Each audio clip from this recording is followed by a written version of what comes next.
guys? What's up, y'all? What's up, y'all? NBA playoffs time, baby. Let's go. I'm Jerin. What's going on? And I'm Scott. And it's the NBA Insight with Scott and Jay. We just talking about the NBA playoffs. The most excited time of the year, I think. I mean, what about you, Scott? I mean, I'm excited. My Wizards didn't make it, but I am definitely excited for these playoffs, man. Well, they wasn't going to make it anyway. But I'm a Lakers fan, and old man retirement home over there in Los Angeles. But it's okay. We'll be back next year. You know what I'm saying? But talking about these series, though, I mean, these games just getting crazy. These crazy. These have been a good playoffs. But it's the injury factor. The injury factor, bro. It's the injury factor that's playing in this, bro. Yeah, there's a bunch of guys, like, for instance, Denver, Jamal Murray and MPJ out.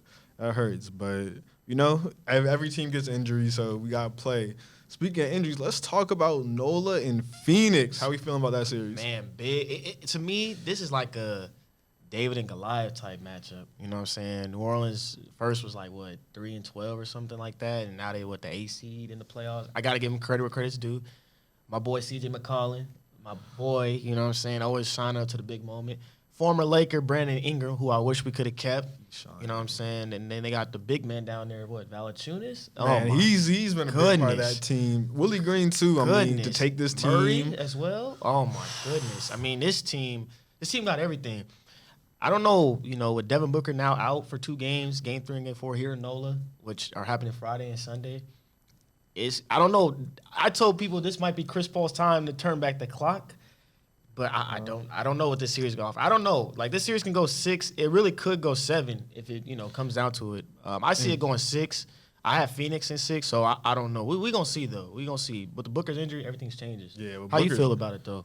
Well, Booker's injury, man, that changes the whole landscape. I mean, Pelicans stole one on the road. If Booker is able to come back this series, I mean, I think the Suns definitely have a pretty good chance of making it out. But Pels, man, Brandon Ingram, CJ, Valanciunas, and some of their young guys too. Herb Jones looked real nice. Trey Murphy.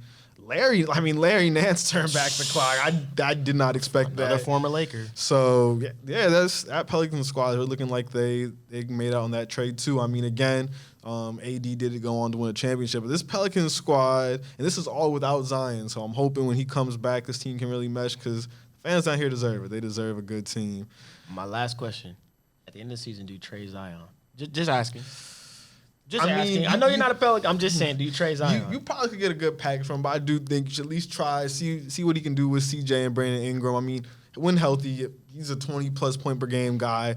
So, again, I hope that he is able to come back and mesh with this new group. But the question is, do you trade him or do you let this group stay together? I mean, but hey, this is Brandon Ingram's team, though. So Yep. Brandon Ingram's team. So going on to the next series, talking about teams and star players, there's been so much rumor about Donovan Mitchell going over to a different squad at the end of the season. Him and Rudy Gobert don't get along, and Coach Snyder coming over to the Lakers, this and that. I mean, it's so much going on around Utah. People are like buzzing. Then you got Dallas without Luka, who won last game, Game 2, coming back and winning. Jalen Brunson, 41 points. 41 points. Jalen Brunson, we didn't know who he was until this season, I have to say. But I don't know. This series is really like a toss-up. It really, I think to me, it depends on who can win on the road, honestly, in my personal opinion. What about you? Yeah, definitely. Winning on the road is very important. I mean, again, no Luka definitely hurts, but he apparently is doing better. So if Luka comes back, this could be scary. I mean, again, Jalen Brunson and Maxey, I mean, they took this game too, and again, the Jazz had everyone playing. They had Collin, they had D. Mitch, they had Gobert, Clarkson as well. Yeah, they had their full squad and lost to a team without Luka. Remember, KP's no longer there, so the Jazz may be in trouble. But I think to go back to your earlier point about a trade, I mean, D. Mitch is balling out every game. He's putting up like 28 points per game, something like that. Right. One of the highest points per games for playoff players ever.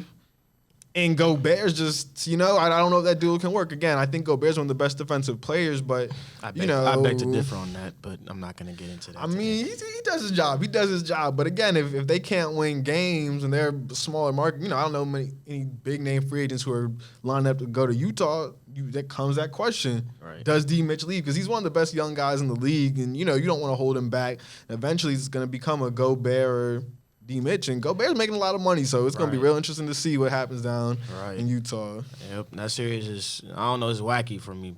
So going to Golden State and Denver, it kind of pains me to see Joker out there without Jamal Murray. There was tweets that saying Jamal Murray didn't want to be out there. Some fans was questioning that he doesn't want to play anymore about the ACL injury.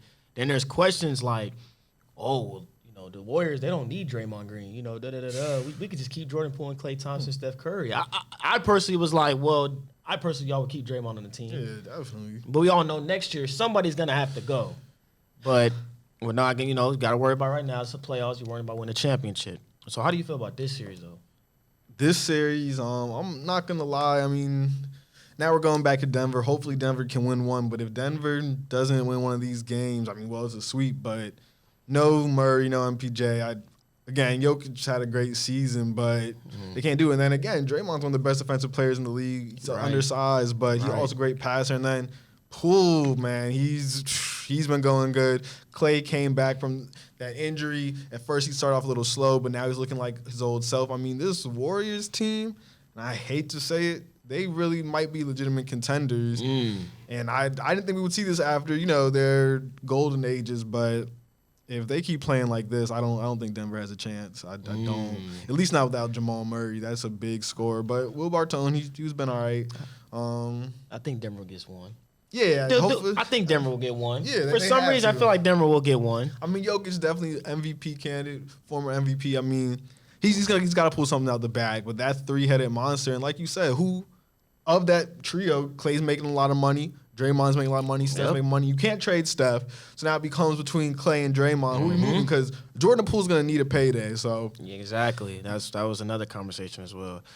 Moving on to the next series, Memphis and Minnesota. Personally, I like this is my favorite because there's a lot of trash talking with Pat Bev. People were slandering him, jumping on the table. People were slandering him about, he's celebrating beating the Clippers, a team that he played for, this and that. And, they were saying Cat was soft and Cat's been balling in the last two games. They were saying he scored like 11 points and he fouled out against the Clippers.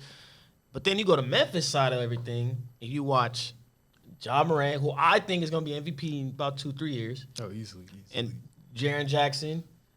You got Brooks. Brooks is one of my favorite. I think he's the most underrated player in the league. Underrated.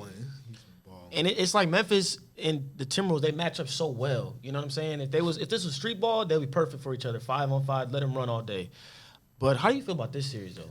Like you said, this is a very exciting series. You got guys like Ant Edwards and Cat, Jaren Jackson, Ja. I mean, these are all some of the best young guys. These are all guys who are going to take over the league in a few years. But this one really can go down to 6-7 games. I mean, it's anyone's game again. Like you said, Pat Beverly, I've read this crazy stat. He hasn't missed the playoffs on any season that he's actually played. I mean, he came to Minnesota, said they're going to make the playoffs. Everyone was laughing. I mean, he won against his former team again. I mean, Paul George and Kawhi not playing definitely made an impact with that. But still, I'm just happy to see those young guys play. But, man, Ja, one of my favorite players, Ant, one of my favorite players. It's going to be a great series. But like you said, Dylan Brooks has really stepped up this series. I mean, he's been playing great defense, hitting shots. And then Desmond Bane, too, in Memphis. I didn't realize how great of a shooter he was. So I did. That's a good series. I mean, no matter who wins, I just hope this series goes to 7. It's exciting. It's very exciting. It's very exciting. We'll play them tonight, actually. They'll play tonight. So going over to the East, Miami and the Hawks. And I had kind of question. I was kind of mad because I was like, I wanted the Hornets to play. I wanted the Hornets to give Miami a run. I feel bad for Trae Young and the Hawks because it's like, they got into this and now it's like, okay, Trae Young, like, what you gonna do now? You know what I'm saying? Game 1, you score 8 points. Game 2, you you did okay, but you still struggled a little bit. And it's like Miami's on this, like, I don't know what they're on the momentum. They're running. Jimmy Butler making plays. Jimmy Butler shooting the ball well. PJ Tucker just got back into the lineup. You know what I'm saying? Miami's got these different kind of guys stepping up for them. So I don't know how this series is going to go. Now, like Trae Young says, I see you in the A. I mean, we going to see what he do in Atlanta. What you think? Yeah, I think, like you said, Jimmy Butler's been shooting well. A lot of stuff that he does in Miami. He's not a huge jump shooter. He likes a lot of stuff near the basket. He's getting putbacks, chasing offensive boards. But you got Butler scoring 40. You got guys like Duncan Robinson, first game, dropping over 20 points. I mean, that team, they're such a team-oriented team in the sense of they don't care who's scoring the points. They just want to win. Eric Spoelstra's doing a great job with that team. Like you said. Great coach. Trae Young, again, I think Trae Young is one of the best guards. I think he led the league in, points and assists this year, total assists. So he's definitely a great player, but this team can't win without him, so he's got to step up. I mean, again, that speaks to the Heat's defense, but they need Trey. Trey gets open looks for everyone else, so I'm hoping he can bounce back again. I mean, we saw what he did to the Knicks. We saw what he's done, so he's a great player, but you got to win Atlanta. If you can't win Atlanta, I think Miami takes this in five or six. Right, I was agreeing so too. Moving on to Philly, Toronto, I personally have my opinion. I feel like we shouldn't talk about this because after last night, the MVP of the league, I think. I personally think it should be the MVP. Joel's my MVP too. MVP hit the game winner in their face. He got his revenge. And then laughing with Drake and talking and stuff like that. But he got his revenge. And I personally, I feel bad for Toronto because last night they could have won that game. Oh, it was if definitely they would have won last game. The series is changing. But Embiid, again, he showed why he deserves the ball in the final minutes. No disrespect to James Harden, who I'll get to in a little bit, but I feel like Embiid showed why, man. I'm the MVP. If they don't know, if that don't tell you something, I don't know what. I don't know. As far as Harden goes, Maxey took that spot this series. Maxey's taking that spot, that second, hey, give me the ball, I'm going to score. You know, game 1, game 2 going crazy. You know, I don't know. Harden is passing the ball. He's giving the ball around, but I don't know. I need to see Harden step up in like maybe the next round because that's where the competition is going to heat up, you know, if he plays either Milwaukee, Chicago, Boston, or the Nets. So, we got to see. We really got to see how's it go. Yeah, I totally agree. Joel is definitely my MVP. I mean, again, Jokic had a great season, but Joel's been putting on this whole year, even before Harden got there. But like you said, man, I mean, they went to Toronto and won. And remember, Matisse Thybulle was not playing in Toronto, so Sixers didn't even have their best defender. They still won. But that was a very winnable game for Toronto. And that's a nice squad. I like Fred. I like Spicy P. Hopefully Scotty Barnes gets better soon, but this is Philly's year. They got to make it work. But Maxey, man, like you said, he's really become that number 2 guy right now. He's been balling out. So hopefully Harden next round, he's got up the scoring. But he has been passing, so I'm not going to be too harsh on Harden. But this is looking like a sweep. I don't want to be the one to say it, but it's looking like a sweep. And this thing over. Moving on to the next series. So we have Milwaukee and Chicago. Now, game 1, Milwaukee was looking like they ain't lost a step since the finals last year. Yep. Since they ain't lost a step. Giannis, Duncan, Holiday playing great defense, Middleton. But now, last night, I mean, DeMar DeRozan said, I'm not shooting like that ever again. And DeMar DeRozan shut everybody up with that. But now the Bucks got to think about Chris Middleton, who's out for 3 to 4 weeks with a sprained MCL, which hurts. That hurts them major. Because now you're going to Chicago tomorrow night, and I'm telling people right now, Chicago is going to be off the chart. It's been a long time since they've been in the playoffs. I think Bucks can still win, but without your second scorer, it's going to make it a little tough. So what you think? Man, like you said, without Chris Middleton, that makes it a totally different series. That first game, everyone thought Chicago was done. Everyone said this is going to be a sweet 5 games. But DeMar DeRozan, again, he might not win MVP, but he definitely deserves some type of award this season. I mean, he's just been phenomenal. He came out and just flat out balled. He even had some points on Giannis, who a lot of people think is a DPOY type of player. So right. I just think if they can keep this up in Chicago, another thing too, Caruso, man. Caruso does a lot of the dirty work, a lot of defense, making plays. So that Chicago team might. If Chris Middleton's absence says anything, this Chicago team might get an upset on the defending champs. I wanted Giannis to get to the finals again, but that's okay. If it happens, if it doesn't happen, then hey. But it would be remarkable if Giannis gets to the next round without Chris Middleton. It would be crazy. It would be something to see. I mean, I will give. This is a good Bulls team. It's a good Bull team. People were saying, they were top 3 in the East. They went down, but this is a good Bulls team. You can't deny. Going on to the next series. Boston and Brooklyn. And at game 1, I was, I'm watching. I'm like, man, Boston really plays defense. Because I haven't watched Boston all year. I haven't really paid attention. But I said, okay, like they really play some defense. I see KD getting bumped. I see Kyrie getting a little frustrated at the fans, flipping people off and stuff like that. And I see kind of like Brooklyn look like shaking a little bit. But then I watched Brooklyn. I was like, okay, Kyrie, first game 1, he goes off, goes crazy, 39 points. But I watch KD, and I don't see that. I don't know what it is, but I don't see it in KD like that. Like I used to. You know what I'm saying? He gets the ball. He got that killer look. He going to go get it. I haven't seen that. I've more seen that since in Tatum and Brown, Marcus Smart, Al Horford. I mean, the Celtics made a big deal with signing him back, and he's used to the playoff atmosphere. So Boston's been playing tough like these last 2 games. They were down 16 last night, 15-16, and came back, won with great effort. I mean, like Jason Tatum said, it was all team effort. So I don't know. I think Boston could win the series, but we got to see what happens in Brooklyn. We got to see what happens in Brooklyn. So what you think? Man, like you said, this Boston team plays defense, and I didn't think they were going to be this good without Rob Williams. But Al Horford, he's truly great. Him and Marcus Smart both actually scoring too, so that's something we didn't see during the regular season. But Jason Tatum, man, before this season, I mean, I always thought he was good, but I didn't think he was this. But he's definitely a superstar level player. I definitely think he's going to be an all-NBA guy, if not this season, next season. But that team is so well coached. And then on Brooklyn, like you said, Kyrie had a great first game. But this second game, in that first game too, people are getting under his skin. These Boston players are irritants. They're making him upset. And the same thing with KD. I think KD personally is the greatest scorer of all time or one of the best scorers of all time. But this Boston team has a game plan. So hopefully when they go back to Brooklyn, Steve Nash does some stuff on the drawing board. I mean, Ben Simmons is supposed to come back. But KD has to take over. All right, so talking about the games tonight with Dallas and Utah starting, we'll start with them, talking about them. Who do you think is going to win tonight? What's going to be the biggest impact?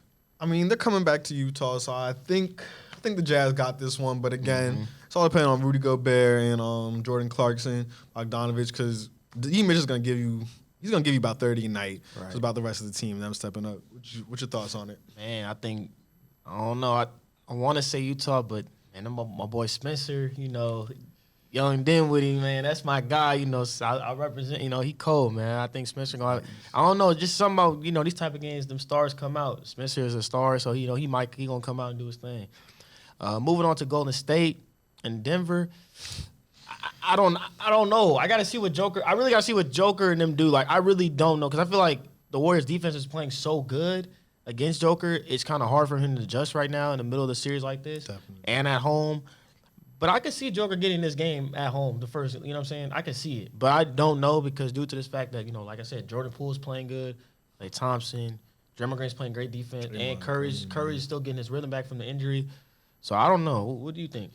I mean, like you said, he's going to win a game. I think Game 3 is the best game for him to win just because now they're back in Denver in front of their fans. But Poole party's going crazy right now. I mean, he's just really stepped up.